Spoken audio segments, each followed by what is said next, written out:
Hello, hello, ladies and gentlemen, and welcome to another episode of the Daily Friends Show. I'm your host, Nicholas Lorimer, and as I'm sure you can tell, my voice is a little bit more echoey, and I look a bit more disheveled if you're watching on the video stream, and the camera quality is just generally worse. I moved over the weekend. It's not finished yet. We don't have internet at our new place, and as a result, everything is a bit of a mess, so I beg your indulgence. But today we have Martin van Staden. Martin, welcome back. Hello, thanks for having me. And let me also just disclaim to everyone that I am a bit slower today than usual. I have a stomach bug and a fever. So the audience, if they could bear with me, I would appreciate that. So this is the podcast of the walking wounded, apparently. And we're also joined today by Mr. Michael Morris. Michael, how are you doing? I'm pleased to say that I'm in fine fettle. Thank you very much. And you're both heroic for stepping in under these circumstances. Excellent. Well, thank you for coming on and being the voice of reason, as I said in the pre-show chat. We have some interesting topics today, and sometimes I worry that the Daily Friends Show is getting a bit too gloomy. I mean, to be fair, there's a lot of things to be gloomy about at the moment, but I think today there's some good news stories. So let's savor them and enjoy them while we can. The first of which is a story based on comments from one of the newer board members of Eskom, Mteto Nyati, who believes that empowerment rules and procurement inflexibility are hampering Eskom's performance and that they will have to go if we're going to be able to fix the electricity crisis. So Nyati is he's an executive with a lot of experience. He was a former head of MTN, and he's, I think, currently the head of Microsoft. And he's been in IT and technology and communication and stuff for a long time. So he's a good voice to have on your side of the debate. He says that it's our responsibility as the board to remove any blockages or challenges in the way of our management team so that they can focus on doing what they know best. He says that it's not just empowerment rules that are a problem for Eskom, but also localization plans. And I'm sad that Chris Hutton couldn't be here today because he would have been very delighted to get the knife in on localization stuff. But he says, quote, procurement rules are not as agile as they should be, including rules which say you cannot use suppliers that are not local. When the supply of equipment is an international company, you have to use middlemen to satisfy the localization rule. We need to remove costs from the equation. We need to make sure we are connecting directly with the people who have the knowledge that will get us out of this crisis as soon as possible. And this is, of course, an avenue by which corruption gets into an organization, right? Because when you have to have a local middleman, he turns out to be, maybe a connected cater here, or a guy who paid a bribe to this person here, or he may be inflating the price of something by X amount. And then you get wastage, and we get no closer to fixing load shedding at Eskom. Michael, let's start with you. Do you think this is going to change perhaps the tenor of the debate a bit? Is this a sign that a lot of South Africa's elite are turning on BEE and seeing it as for the problem that it is? Yeah, I mean, there certainly is a sense of a sort of gathering consensus about what really is wrong, and the fact that we have these crises, but we don't really have the tools to deal with them. And part of that is this impediment of requiring certain kinds of people to do certain kinds of jobs, instead of saying simply we need the skilled person to do the job, whoever they are. And so all these other things are now being shown up to be impediments to getting things right, to sorting out what the real problems are. And they're increasingly, I think, being seen as kind of secondary considerations, which really don't have any sensible role in times of crisis. So yeah, I mean, I think it is significant. It comes also after last week's quite interesting announcement of the cabinet's approval of this a national framework towards the professionalization of the public sector, and there is some doubt about that. We need to see this play out, and we need convincing, as is true of so many things that the ANC says. We want to see that this really is the case. But the document says that the recommendation that the panel is making is that deployment practices ought to be ditched, and these are their words, in favor of a merit-based recruitment and selection system. and now you look at that. You now look at what Mr. Nyati is saying, and one of his quotes here in the Sunday Times story is, "Right now we need to be focusing on who is the best person for the job, because those are the ones who should be fixing what needs to be fixed, regardless of how they look." So I think there is the sense that increasingly people in the right places are seeing that there is a real problem, and that the only way to fix the real problem is with solutions that are pragmatic and sensible. And it seems to be a shift away from the kind of fixed ideological positions, which perhaps people felt they could afford 5 years ago, even 2 years ago.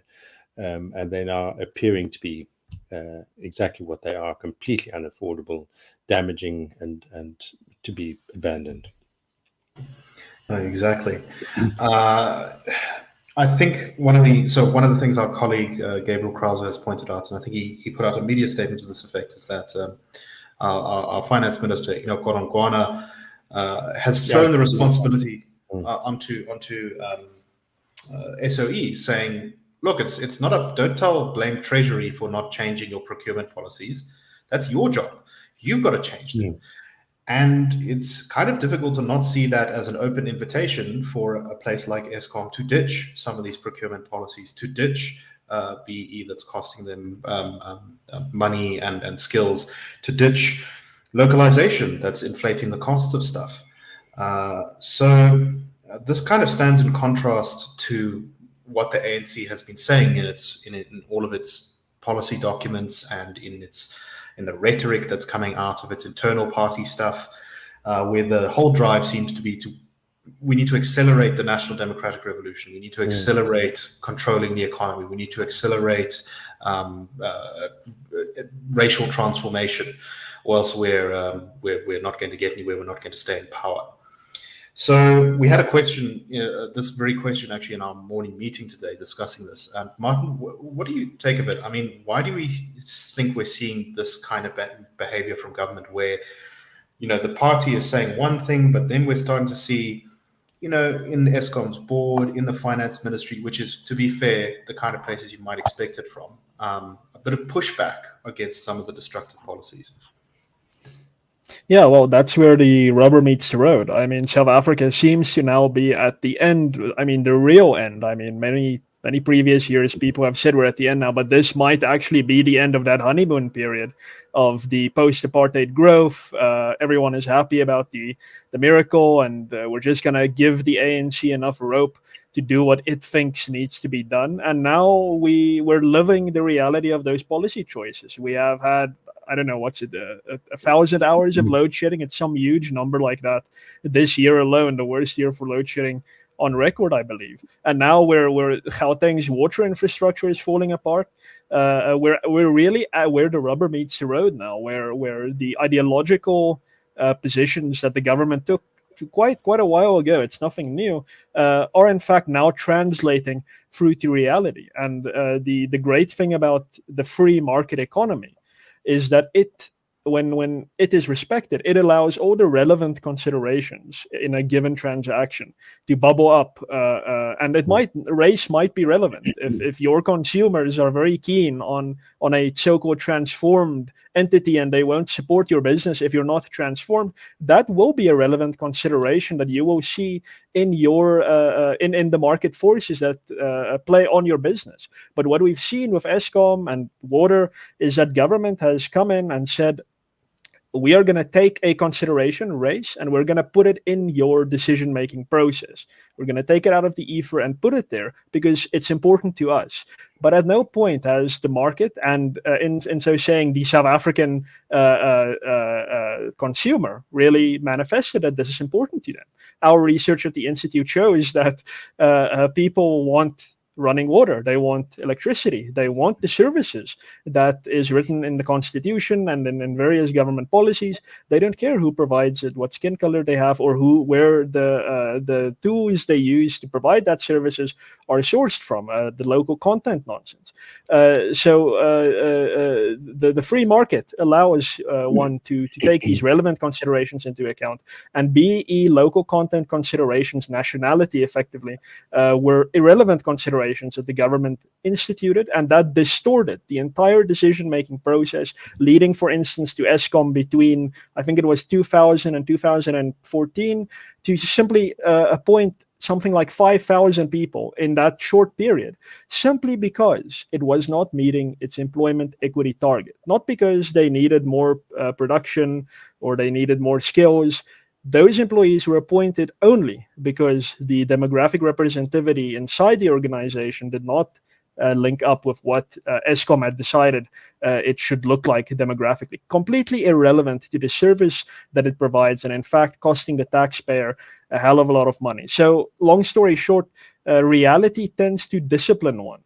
We are now at that point where people no longer feel, as Michael said, that we can afford it. And as you asked, Nicholas, the finance ministry is going to be the first one to feel this through SARS and so on, to see revenues falling apart, debt spiraling out of control, economic growth collapsing. And I mean, there's pressures probably from business in the people that the minister has lunch with on Thursdays at the Bryanston Country Club.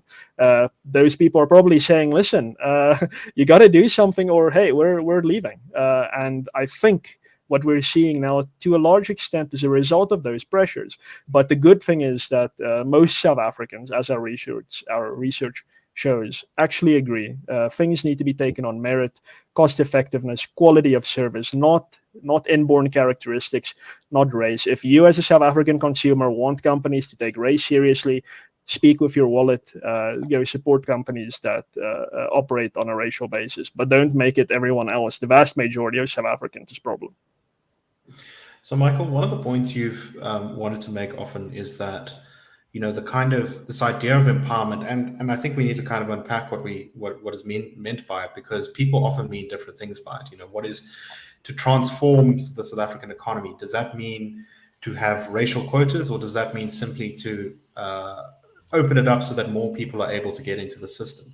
And you're worried that the ANC has done such a shocking, terrible job of managing the economy that there's going to be this problem where people are not particularly interested in trying to widen the economy because we're so busy trying to fix with just what we have. Can you explain that a little bit more? Indeed. We in the chat before the show, I'd kind of raised this and said the fear that I had was that the very notion of empowerment is going to be discredited because of the damage that the ANC has done to it, and the risk is that I think South Africa will overlook the fact that we do actually need empowerment. We need measures to be taken even now, because in fact precisely because the ANC has dithered for 28 years when it could have done so much to overcome the very real legacy of South Africa's past. There's no question it's there. But what we need to do, what we should have been doing for these 28 years, is focusing on the actual disadvantages that people suffer and dealing with those things, restoring people's assets, education, healthcare, housing, all these things, and in fact including people in the economy and giving them a sense of agency and giving them a real agency in society and in the economy. That is the primary opportunity that this country has to really right, exactly. Not parachuting people who already had education and skills into top positions. Exactly. Benefits. And it's not about hiring staff or appointing tenders based on skin color. It's about those real skills, real assets that so many people still don't have. Indeed, and we will, I think, get back to this a little bit later in our discussion. Indeed. So let's move on to our next topic. This is, I think, quite an interesting one. I don't know how much there is to say because we've talked about this kind of thing quite a lot, but there is once again rumors that the public sector workers, or claims that the public sector workers are going to go on a mass strike this week because the wage negotiations with government collapsed. The Public Servants Association said that unions had reached an impasse with government. Government had offered a 3% pensionable salary increase and a cash gratuity of between 1,000 and 1,200 Rand until the end of March 2023.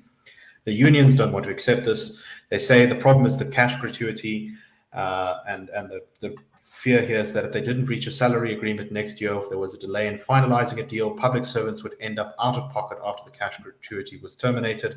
Government has apparently, according to the unions, not prepared to budge on this issue, and has said that they can only offer 3% and the cash gratuity, and that it must come to an end in March 2023. It can't go on any longer than that. So what struck me about this is, once again, this seems like a little bit of an example of reality biting. So we know in South Africa that we have these kind of politically connected unions who, they're in bed with government, and they've often felt very free to kind of demand what they like and run the show and tell business that they're dirty capitalist pigs and they better pay up or else they can get lost. Well, here we have public sector workers who are often some of the most politically connected and powerful of all unionized workers, agreeing to a 3% salary increase, which is much less than in the days when, and you can still see it in other sectors in the economy where, despite inflation being quite high at the moment, there's still, demands of 10, 12, 15% wage increases. Martin, do you think, once again, that we're seeing labor relations are changing a bit because of the strained financial conditions we're in? Yeah, absolutely. I mean, you hit the nail on the head. It's simply another case of reality biting. Now, Davi Ruet, the economist, puts it very nicely every time he touches on this topic, and that is that South Africa has an underworked and overpaid public sector. That is as true when he said it the first time a decade ago as it is today. The public sector wage bill, I think, I'm speaking under correction, is the largest single item of public expenditure, I think, at every level of government, national, provincial, and municipal. And when you hear that, you'd think, okay, so at least maybe the government doesn't have the tools to really make things better, but at least we're paying these civil servants so much money. They're really trying their damnedest to give us good services. But that's simply not the case. I will never understand. I think every new taxpayer, at least, who's gotten their first job, wonders where all that money goes to. For what? What are we paying for? So the fact that we are now seeing this change at long last I think we haven't seen the necessary change, and that is that there needs to be a reduction in salaries in the public sector. But I think this is a good start by giving them this 3% thing. Although I'm still skeptical. I'm not sure they're gonna stick with it. There's an existential fear in the ANC about how unionized workers will vote. I don't think it's a well-placed fear. I remember Erwin Jim was the head of I think at the time, the third largest union in the country, 400,000 workers. And then he started his Workers' and Socialist Party. And yes. I think he got one seat, or he didn't get any seats. Zero. So he got nothing. He got half of a seat requirement, I think. Yeah. So his 400,000 unionized workers in his union did not vote for him. I'm not sure the ANC needs to be worried. I think that they could be more fiscally disciplined without tying a noose around their neck. I don't think public sector workers are going to en masses vote to DA or anything like that simply because they didn't get their wage increase. But I don't think the ANC sees it like that yet. So I'm watching this. I'm pleasantly surprised that the finance minister is taking a hard line here, or I think is it public enterprises. I'm not sure. Is taking a hard line here, but I'm always worried that they're gonna fold when the back channeling really starts in earnest. When these strikes start becoming humiliating. For instance, the recent Transnet strike was hugely detrimental to the economy. I wouldn't be surprised if businesses went to government and said, listen, just make it stop. Just do whatever they want. So, I mean, there's still the risk of that. But yeah, reality is the best discipliner. And we are in that situation now where the economy isn't healthy enough to sustain, and I don't think it really ever reasonably was, but especially now, isn't wealthy enough to sustain a bloated, overpaid, underworked public sector. And then one way or another, we're going to start seeing that in practice, where it's gonna be forced to get a bit leaner and hopefully get a bit more well performing. I think what really struck me about this was how the union's demands were so close to government, and they were at 3% already. Normally, when you read a story like this, it's government is offering 3%. Well, thank you, Real Dude Vision, for the super chat. That's very kind of you. Government is normally offering, like 3%, and then the union will say, "Oh, but we're not settling for anything less than 9%," and then the strike happens. But this seems like an issue that's relatively minor, and maybe if there even is a strike, it won't go on for that long. Michael, your thoughts on this? Martin's comments about whether the ANC needs to be worried or not reminded me of I think it might well have been a public sector service protest march, I suppose it was, to Parliament that I covered, possibly 2011-ish, round about there. And I remember sort of having this odd sense, talking to participants. I was a journalist then, covering it for the newspaper, talking to some of the participants and getting this sense of real disenchantment, but there was just a lack of animus, and I just couldn't really get a feel for this contradiction that I kept coming across. Lots of people there, slogans, all the T-shirts and the placards were all very kind of aggressively demanding and so on. But there was just something about the whole thing that was just unconvincing. And it was really only when they delivered their memorandum to whoever it was who came out of Parliament to receive it. There was a couple of speeches and some rousing sort of cheers and a luta continuous and so on. And everybody had then turned and started heading back towards the buses and the train station. And it then suddenly became clear to me, all over the crowd, I kept seeing on the backs of T-shirts, "Vote ANC."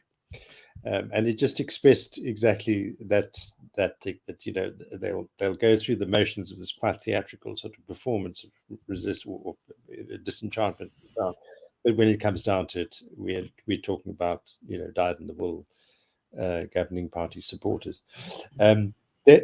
The other thing, the thing that kind of worries me, and I think Martin's also touched on this, is whether what we're seeing, certainly within the case of Mr. Nyati, not in the case of Enoch Godongwana, but the other thing, the document that's been approved by cabinet, is whether we're seeing the technocrats or managers or professionals saying these sensible things, seeing that pragmatism is the way to go, but yet we're still waiting for the politicians to buy into it fully, and that might take some time. So I think that certainly is a risk. We see this, the ground is shifting, but is it being taken to heart by the ruling party? Yeah, we don't know yet. Well, I hope that the voters will make them pay attention if they don't take it to heart. And increasingly, from all the polling that we're seeing, I think that's getting more and more likely by the day. Yeah. But anyway, let's move on to our next story. And this is in connection actually to the point you were making, I think, about empowerment, Michael, which is there has been some comments from the South African Democratic Teachers Union in the media about the serious problems that the matrics writing this year will face. So the people writing matric, I think they started today, are the people who were in grade 10 at the beginning of the matric syllabus at the beginning of lockdown. So they had 2 years of very disrupted schooling, and now this year they've had a lot of load shedding, the most load shedding I think we've ever had. So SADTU says that it's really not expecting students to do that great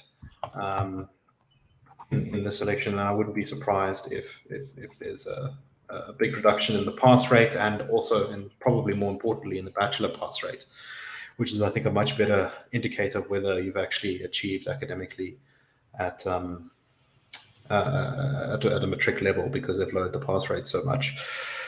But anyway, one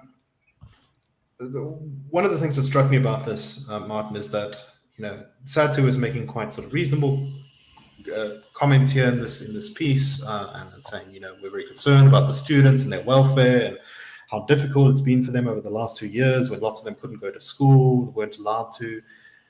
But beyond the lockdowns, SADTU has been at the heart of the crisis in our education system for the last 20 years. I'm glad that they're concerned, but I think it would have been better for them to show a bit more concern a few years ago. I remember, I think it was in 2011, 2010, they were more than half of all strike days were taken by SADTU. And that is pretty devastating to kids' education as well. What do you make of all this, Martin? Yeah, no, I think you're onto something there. Lockdown obviously was hugely disruptive, not only to education but to everything. But South Africa's basic education system was in a dismal state long before any word of COVID even came up in early 2020. And this is mostly due to the toxic influence of the trade union SADTU. And what's the numbers that the Institute has very often shared? Something like less than half of I think grade one learners. Yeah, if you start in grade one, the chances of you passing matric with 50% in maths is like 5% or something. Yeah, it's ridiculous, and it's not rocket science. Countries which spend significantly less on public education than South Africa, and I believe we are one of the biggest spenders per capita on public education in the world, have significantly better outcomes than we do. So it's not a matter of we're not throwing enough money at the problem. It's a matter of we have perverse incentives, we have perverse political forces playing out on this phenomenon. But I mean, if we're talking about lockdown specifically, where was SADTU when the decision was made to keep children out of schools for, I think it was 4 months, and then rotating for more than a year? Where was SADTU then? This union has huge influence in government, and having myself and others at the Institute been quite vocal about government's response to lockdown. I don't recall SADTU being part of that united front. Government didn't apply or conduct any type of impact assessment on what could the grade 10 learners of this year expect in 2 years in matric if we impose this. None of those questions were asked. The government just decided we're going to lock it down, not a second thought about that. And now we are living the consequences of that. And SADTU is acting as if it is a concerned civil society actor that's been very worried about this. So it's untrue on two accounts. And the first one, as we've now said, is SADTU is the one who's destroyed the education system already in partnership with other forces. And secondly, SADTU wasn't there in the chorus of people saying, think it through before you lock down these children who have to be educated every single day of the week, of the working week, if they hope to make it through this dismal education system in a few years' time. So hypocrites, I wouldn't trust trade unions in South Africa, unfortunately, with one exception, and I'll let everyone guess which exception that is. But I wouldn't trust the trade unions, even when they feign concern like this. Michael, your thoughts on this topic before we close out today? I mean, certainly, one thinks in terms of empowerment. We have a very detailed proposal for empowerment in education. It's completely non-racial. It's focused on who needs help with choosing better schooling. It gives places power in the hands of parents to choose the best schools and so on. So, that's a very clear alternative. And what we see here is, the sharp end of the empowerment that we've had for the past 28 years is actually profoundly disempowering. And if one thinks in terms of the lockdown, having had children at school through that period, if you were at a non-SADTU school, your kids, and you were middle class and had the benefit of access to assets and all the rest of it, life more or less went on. You had to adjust, but you could go online, you had access to computers and so on. But schools that are not focused on modern, helpful education for children in 2022 obviously don't have any access to that, despite all that money being spent. One of the biggest budget items. It's shocking that our schools are not there. So yeah, a very vivid illustration of exactly the arguments we've been making. Indeed, and this is a thing that we definitely need to talk more about. and that is school vouchers. The idea is you give parents the power to choose their schools. They get a voucher that's funded by government that will pay school fees, so they can go to various kinds of private schools and such. And the parents can essentially have some buying power in a marketplace of education and get the results they want. And I think South Africa's parents would be very happy if they were so empowered to protect their kids' education. Yeah. And maybe then they, the parents who really cared wouldn't have to send all of their kids on 45-minute car rides to school on the other end of the city, and then they're in overcrowded classes, and it's all a mess. Anyway, but that's all the time we have for today. Thank you very much for listening. I hope you found the show interesting, despite me and Martin being a bit out of it. But Michael, thank you also for carrying us on your shoulders so aptly. And we shall see you tomorrow on the Daily Friend Show. Cheers, everyone.